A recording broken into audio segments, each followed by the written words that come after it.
This channel does not promote any violent, harmful, or illegal activities. All content provided by this channel is meant for an educational purpose only.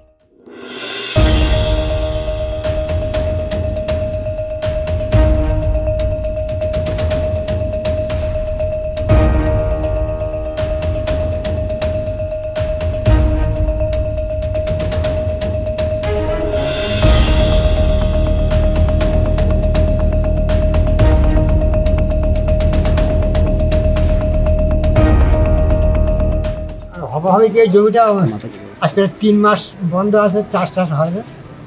আবার এই পরশুদিন তো বিচারে বসেছিল, বিচারে বসে সমস্যা মিটিয়ে পরে বসবে, ডেটও করে দিয়ে গেছে। তারপর আজকে কি হলো? ওরা আজকে হঠাৎ সেই জমিতে গেছে। আমার ছেলেরা সকালে ওরা তো এমনি খালি হাতে গেছে, ওরা তো হেসমেসে নিয়ে গেছে, তো মানা করার সত্ত্বেও খুব মেরেছে। আচ্ছা, কজনকে মেরেছে? 2জনকে। কিরকম অবস্থা এখন? ছোট্টর অবস্থা তো খারাপ, ছোট্ট তো আগে তো চলে গেল। আজকাল কোথায় লেগেছে বলে?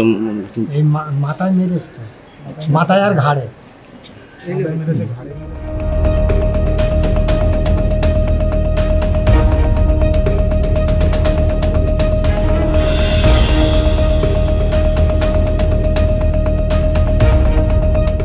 আজকে সকালে গুচুড়িয়া গ্রামে আমাদের কর্মীদের, আমাদের আব্দুল হাসান মোল্লা পিতা আব্দুল হাই আর নিজামুদ্দিন মোল্লা পিতা আব্দুল হাই, এনাদেরকে মারধর করেছেন আইএসএফ নামক দলের যারা ওখানে নেতৃত্ব দেয় এবং একনিষ্ঠ কর্মী।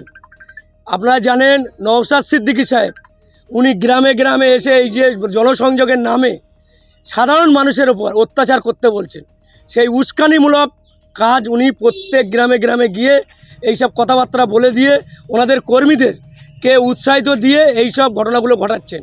নওশাদ সাহেব সাধারণ মানুষকে রক্ত নিয়ে ছিনিমিনি খেলছেন। আমরা জানি, আমরা মুসলিম ধর্ম অবলম্বনকারী, আমরা জানি এই রমজান মাসে শয়তান বেঁধে রাখে। আসল কথা হচ্ছে আজকে আমাদের এই ধর্মের শয়তান, আমাদের যারা শয়তান বেঁধে রাখে আমরা জানি, কিন্তু নওশাদ সাহেব এই শয়তান ইবলিসের চেয়েও খারাপ। তার কারণ উনি এই জনসংযোগের নামে গ্রামে গ্রামে ঢুকে সাধারণ মানুষকে উৎসাহিত করে এটা ভোটের রাজনীতি খেলার জন্য, 26-এর বিধানসভায় খেলার জন্য নোংরা রাজনীতি করছেন। তাই নওশাদ সাহেবকে ধিক্কার জানাই। এবং এই যারা মেরেছে ওনার নাম হচ্ছে আসাদুল, লোকমান, আজিজুল, এজারুল, মনিরুল এবং মসিদুল মোল্লা, এদেরকে কঠোর শাস্তির দাবি করছি। আমরা ইতিমধ্যে প্রশাসনকে জানিয়েছি এবং এর তদন্ত করে কঠিন থেকে কঠিনতম শাস্তির দাবি করছি। এবং নওশাদ সাহেবকে বলবো, এরকম জনসংযোগ করে মানুষের রক্ত নিয়ে হোলি খেলা বন্ধ করুন। এই মাহে রমজান মাসে, এরকম একটা পবিত্র মাসে এরকম নোংরা খেলা বন্ধ করুন। রাজনীতি প্ল্যাটফর্মে হবে। উনি রাজনীতি করতে পারছেন না বলে এরকম সাধারণ মানুষের উপর, আমাদের টিএমসির মানুষদের উপর, লোকজনের উপর, সাধারণ কর্মীদের উপর অত্যাচার নেমে আসছে। কি বিষয় আপনাদেরকে, কি বিষয়? এটা জমিকে কেন্দ্র করে, জমি একটা বিচারাধীন ছিল, ওখানে পার্টির থেকে আমাদের বলা ছিল যে এটা রোজার পরে বসা হবে, যেহেতু রমজান মাস। উনি সেই বিঘে বসাবাদি কথা সেই বিঘে সিদ্ধান্ত হয়ে থাকে।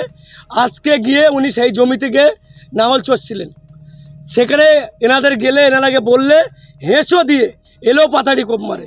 একজনের প্রায় 16 জায়গায়, কারোর 4 জায়গায় করে কোপ মেরেছে, কারোর 45টা 50টা সেলাই হয়েছে, কারোর 15-16টা সেলাই হয়েছে। একটা মানুষ হিসেবে এরকম কেউ একটা এরকম কাজ করতে পারে না। তাই আমি টোটাল 2জন আহত হয়েছে। আমরা প্রশাসনকে জানিয়েছি এর ব্যবস্থা নেবার জন্য, আইনি ব্যবস্থা নিয়ে এদের কঠিন শাস্তি দেওয়ার জন্য অনুরোধ করছে প্রশাসন।